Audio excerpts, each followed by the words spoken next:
अस्सलामुअलैकुम वीवर्स, कैसे हैं आप? आई होप आप सब बिल्कुल खैरियत से होंगे, ठीक ठाक होंगे।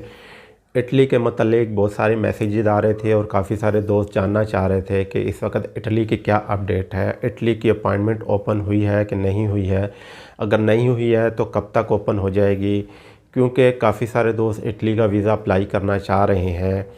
तो अगर पिछले सालों में देखा जाए तो इटली पाकिस्तान को वीज़े देता रहा है और इटली की वीज़ा रेशो भी बहुत अच्छी रही है।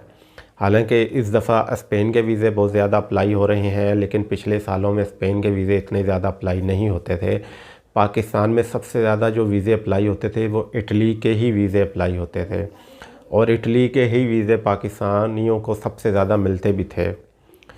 वैसे तो अगर रेशो देखी जाए नीदरलैंड की अच्छी थी, लेकिन नीदरलैंड के वीज़े कम अप्लाई होते थे, तो इटली के वीज़े भी सबसे ज़्यादा अप्लाई होते थे और इटली के वीज़े सबसे ज़्यादा मिलते भी थे पाकिस्तानियों को।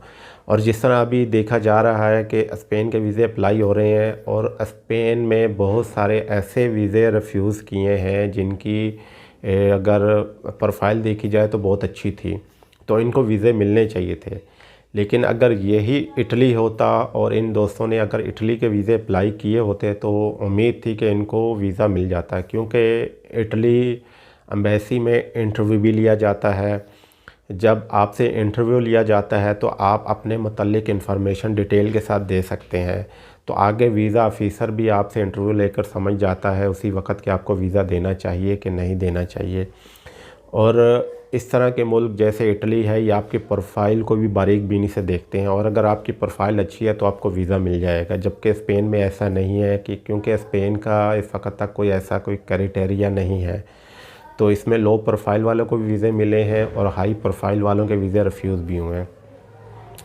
तो अब इटली के मुतालिक बताता चलूँ कि पिछले दिनों इटली की अपडेट आई थी कि इनकी अपॉइंटमेंट ओपन हो रही है, लेकिन अपॉइंटमेंट इनकी ओपन हुई है लेकिन अनऑफिशियली तौर पर ओपन हुई है।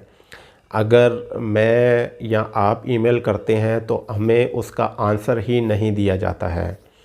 इसी तरह जब जेरी फिडिक्स में हम चेक करते हैं तो वहाँ पर भी हमें टूरिस्ट वीज़ा की अपॉइंटमेंट के स्लॉट्स हमें नहीं मिलते हैं। लेकिन मैंने ख़ुद ऐसे वीज़े देखे हैं जो कि इटली एम्बेसी से लग कर आए हैं।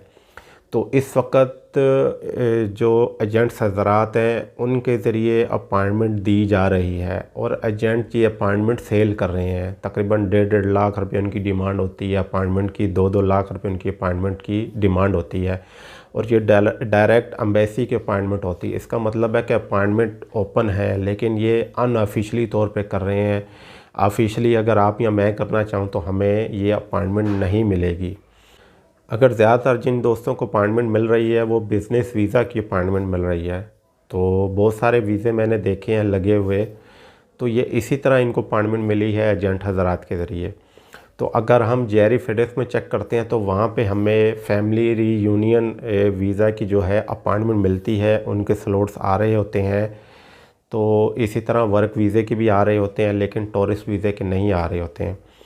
तो इसके बाद अगर बात की जाए तो अगर तो ओमिक्रॉन वायरस तेज़ी से नहीं फैलता है इटली में, तो ख़बरें यही हैं कि जनवरी में 15 तारीख के बाद या 15 तारीख से टूरिस्ट वीज़े के लिए भी अपॉइंटमेंट ऑफिशियली तौर पे ओपन की जा सकती है, अगर ये ओमिक्रॉन वेरिएंट ज़्यादा ना फैला इटली में, क्योंकि इस वक्त इटली में 15 से 16 हज़ार डेली बेसिस पे कोविड-19 के केसेस आ रहे हैं और डेथ भी वहाँ पे तकरीबन 100 के लगभग डेली हो रही हैं। तो अगर केसेस मज़ीद नहीं बढ़ते हैं तो फिर ये ओपन की जा सकती हैं और अगर केसेस बढ़ गए तो फिर मुश्किल है कि ये अपॉइंटमेंट ओपन की जाए। तो ये इटली की अपडेट थी। उम्मीद है कि आपको वीडियो पसंद आई होगी। मुझे इजाज़त दीजिए। अल्लाह हाफिज़।